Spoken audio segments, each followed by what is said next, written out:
And this is Ruben Lowing in McAllen, Texas, here at the Christy McAuliffe Memorial Park. I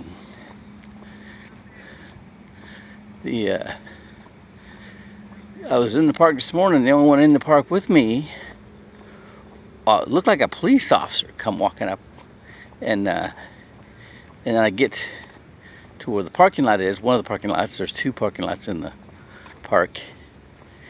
And it was a security guard. And so coming around, I started talking to her, and so there's a security service for the parks. There's like 26 parks in McAllen. And she was telling me how she had to be she's the one that has to come and lock up. I guess she starts work around midnight. And she walks the parks. And this is one of the 26 that she has to be checking out every day. So she gets plenty of exercise. She gets paid to do her exercise, walking in the park. And she walks like patrols rather than driving, because she gets to, see things that are happening, and, you're more, it's more acute, your observations on what's going on. Right? She was talking to one of the guys she works with, and he drives around the parks, but he didn't even know that there's a pier that goes out into the pond for this park, and he didn't even know about it. She was telling me, and when I was telling her, what goes on at night. And so this is one of the more northerly parks. There is one other park that's closer to the border of Edinburgh. And I was just wondering, because I told her what happens here at night. This place is packed at night. And it's packed with people from Edinburgh. And the reason is because Edinburgh is more strictly locked down than McAllen, and I guess it's because the judge that put out the county-wide shelter order is from Edinburgh. And so they take it a little more serious, I guess, right? I mean, they're really over the top strict about it, and there's just some people, like I don't have to wear a mask into Walmart, and they did it.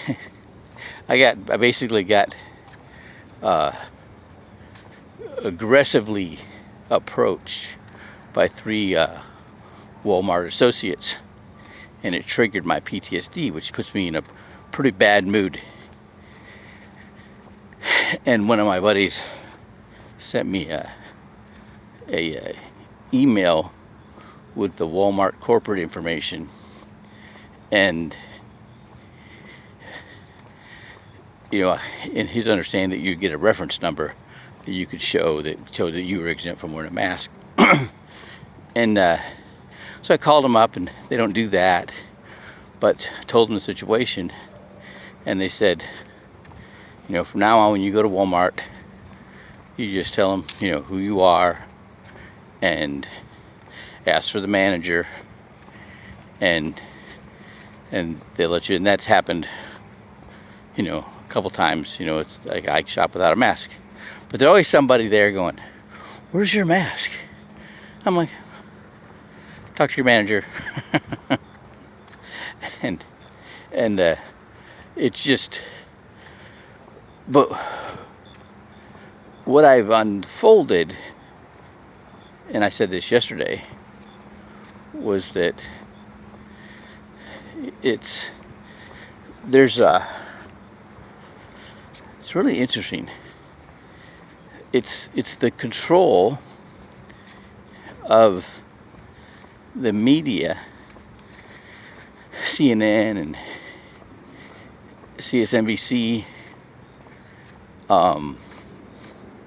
that are putting out, I mean, the CDC said that masks aren't effective for this, to prevent COVID.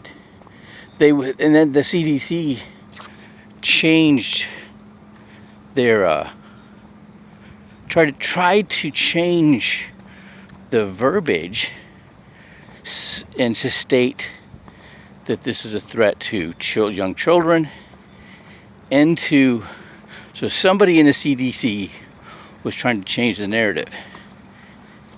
And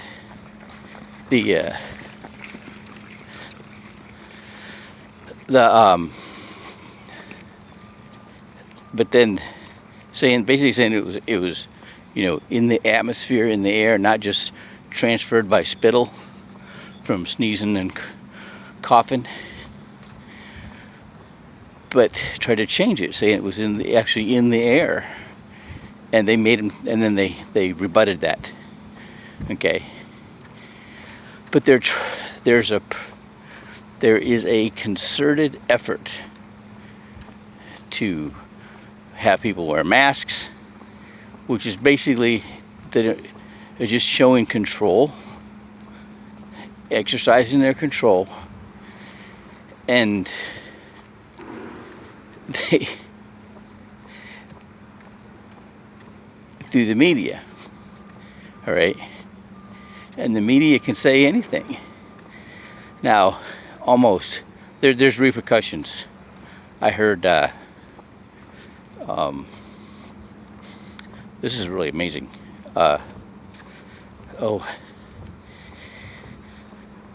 He does the no spin zone. It'll come to me. And he was saying that basically entertainment media, sports, football for sure, is in basketball are dead. Their viewership is just really just in the tank. All right, and then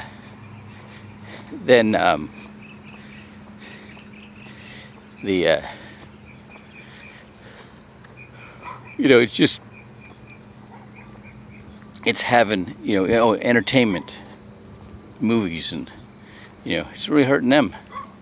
I mean, it's really hurting them. First off, there's just oversaturation. There's so much media programs and movies and independent films and all kinds of stuff that people can be watching.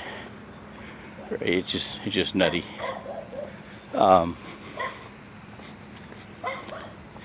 But here's the thing. Like in Dallas, so my pastor's from, still has a house in Dallas. He's trying to sell it, and he goes up there, and they don't want you to wear masks in their businesses, right? But down here, so here's the thing, and I learned this from promoting boxing. It was common knowledge in the Latino community that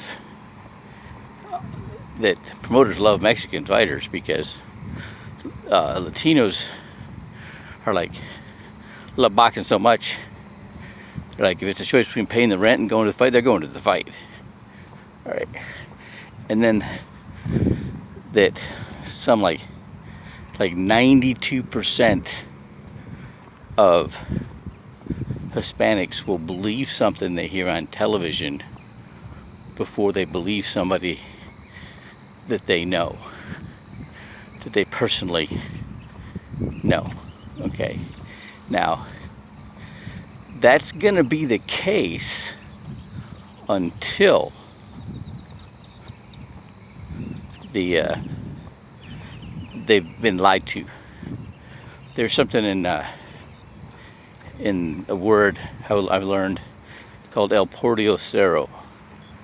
Okay, so it means beggar, and it's talking about street vendors, like people run the taco carts, right? But they apply it to how people brown nose or suck up to the boss, right? And if they catch you doing that, they'll never trust you again. Okay? And that's so that it's been so blatant, right? Especially with this this deal with Newt Gingrich interview on Fox News, and he started to call out these George Soros supported governors and mayors, and somebody just like, we're not going to talk about George Soros, right? Okay, so that is a tell, right? And in doing that, Fox really hurt their viewership, right? But what's happened is that anybody in the Latino culture, they start seeing that, okay, that I can't trust these people, and that's the, if you put yourself in a position with this culture that you can't be trusted, you're done. You're absolutely done, right? They'll avoid you. They'll there's nothing that you say or do that they'll ever believe or take action on. Okay, so that's huge, and it's all when they see that you'll compromise your values and your standards to somebody of power, you are done. You are absolutely done. When you show you that you've compromised, right? You're incongruent, right? You were done, right? And it's starting to happen right now. They've been too emboldened, and it's caused them.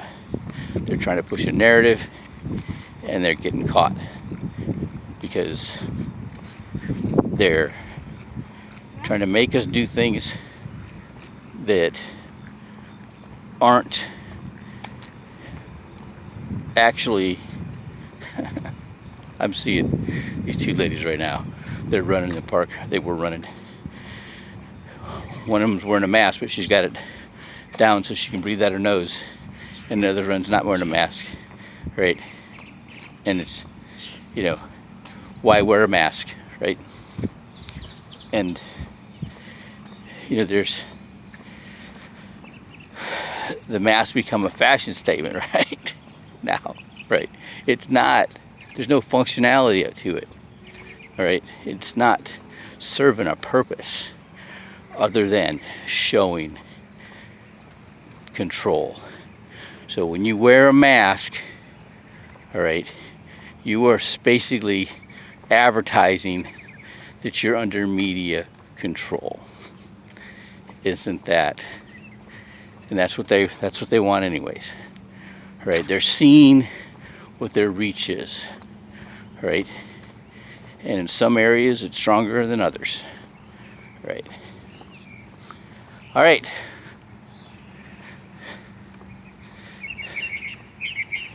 Have a wonderful Friday.